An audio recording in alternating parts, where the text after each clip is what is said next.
welcome. So in today's video, I'm giving you guys a review of my Bronco. Some of you may know this Bronco was actually an Easter egg in a few of my videos, and I got a few comments about it. So today is the weekend. I decided to dedicate this video to review it for you guys. This is a 1995 Ford Bronco, and as you know, after this year they made the 1996 Bronco, which ended the fifth and final generation of the Bronco for a very long time. This is a really strong, cool truck, and I am really excited to show you guys around. So let's get started.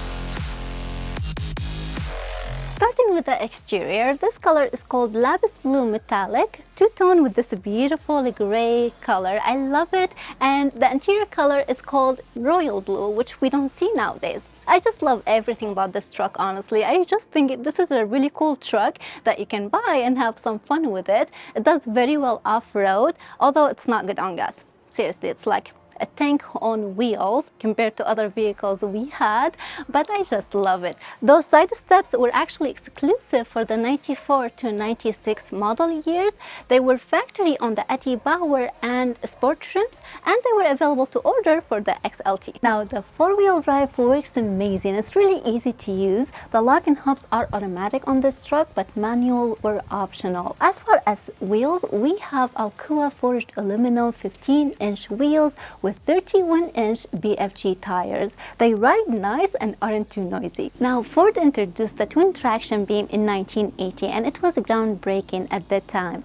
It has the Dana 44 independent front axle with 355 gears in front and back. Just a quick note, actually Broncos came with either red or black center caps, red up to the 93 and black for 94 to 96.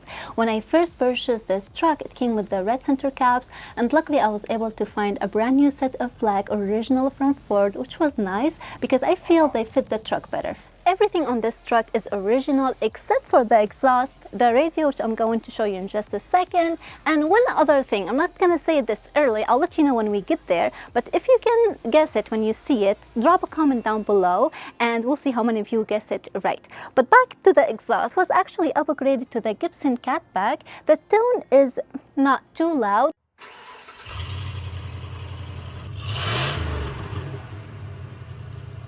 Sounds very close to the factory, that's why I chose it. And Gibson offers the system in stainless, and it is a convertible. This fiberglass top is actually removable. It weighs about 120 pounds, and it takes maybe a couple of people to take off. And the fifth generation Broncos have a very unique top. It has the third brake light, interior dome light, and headliner to keep the noise and heat to minimum. And although the fifth generation Bronco was designed with a removable top in mind, it was no longer legal due to the seat belt and the brake light. So since it was too late for Ford to redesign the truck, they simply removed all reference to the removable top from the owner's manual, and they used tamper-proof bolts to secure it in. With the proper tool, for all intents and purposes, this top is actually removable. It's starting to drizzle, so I'm going to show you the inside next, but first I'm going to talk about this back window. I just love it. It rolls down, it's automatic. You can use a key for this, or you can use a switch on the inside. It also has a defrost setting, which is really cool. I usually like to drop it or roll it down for groceries.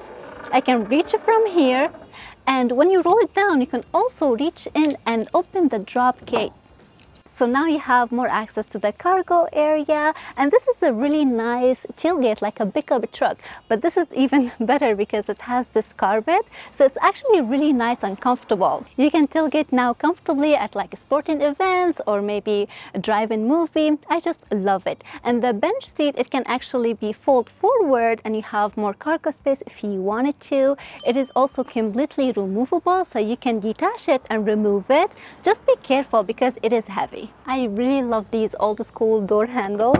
They're just fun to open. This XLT trim came with power windows, door locks, which is really nice. You have your mirrors here, and I really like this quarter window. You can actually push open for a nice fresh blast of air, especially right now during fall. It's nice to not have to turn on the AC and actually have nice air. Both seats are manual with power lumbar, which is really nice because only the 5th generation Bronco came with the power lumbar, and the seats, both of them, they can actually be slid forward and fold for an easy access to the back seat, where you can actually fit 3 people comfortably. This is usually my son's space. He loves it, but we had 3 people sitting here on this bench before, and it was very comfortable. Everybody got their own seat belt, which is really nice and safe, really spacious, and I love the condition of all of the seats. They are very firm and very good condition, no rips, which is really nice. This truck can fit 5 people comfortably, and with the room that you got in the back here in the cargo area, this vehicle would be great for road trips. Inside here you have your standard cluster, speedometer, tach, engine gauges with a lot of normal. The steering wheel actually in very good condition, and the horn does work as well. We have a column shifter. Most cars and trucks, they have the dial or the console shifter, but for a truck I really like this better. Moving here, we have very simple AC controls, which is nice. You can reach to it nice and easily, and this is the aftermarket radio I talked about. It came with the truck, and if we go down here, we have very nice empty shelf. This is where usually my phone goes, and right down here you have the 4x4 shift selector. Some came with the push button option, but I like the shift on the fly style better. You have high and low gears, and the low gears, they're not synchronized like the high is. And the transmission on this truck is automatic. The electronic E4OD is very nice, smooth shifting. It is a heavy duty transmission that was also used in the diesel trucks. Moving to the middle here where we have the center console, I really like it because it's very nice size. It fits a lot. Sometimes if I don't want to carry my purse around for like a festival or something like that, I can just put it here, close it, lock the doors, and no one can tell.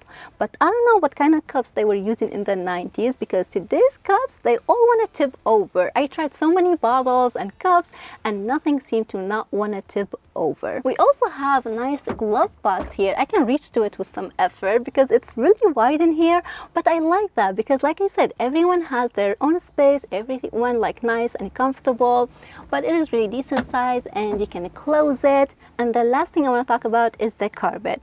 Can you tell?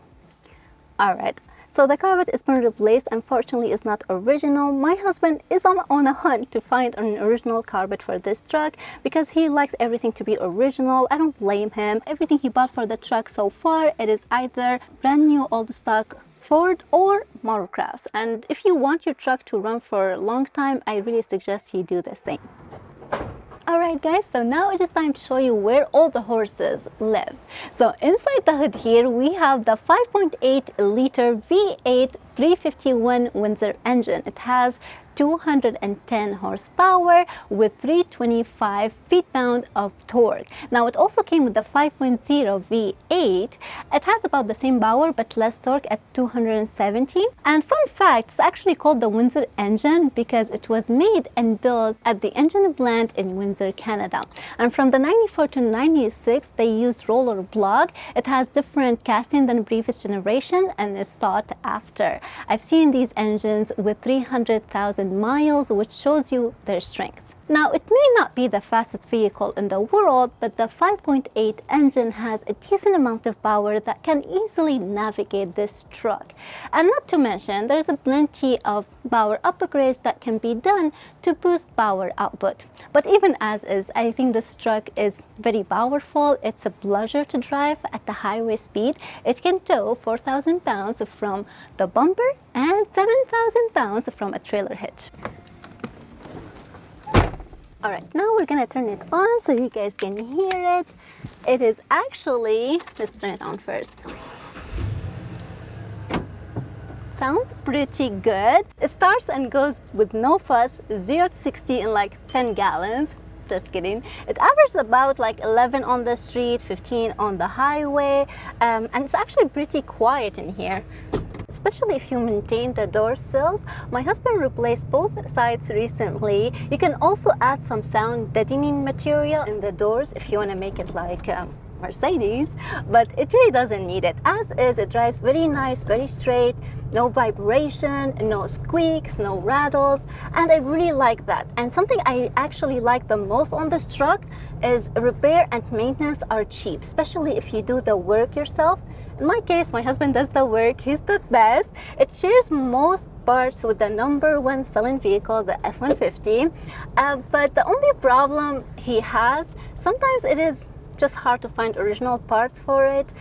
You know, truck in this condition is really hard to find, but finding original parts for it is even harder. So that's why we say keep up with the maintenance, keep your oil recorded, because this truck will not tell you when it's time to change your oil. Keep up with the fuel filter, air filter, change fluids at recommended intervals, and keep the tires rotated. And this truck will definitely stand the test of time. It is really durable, very reliable, and I don't know what life has for us, but I will never sell this truck. I just like it so much, I would love to keep it in the family.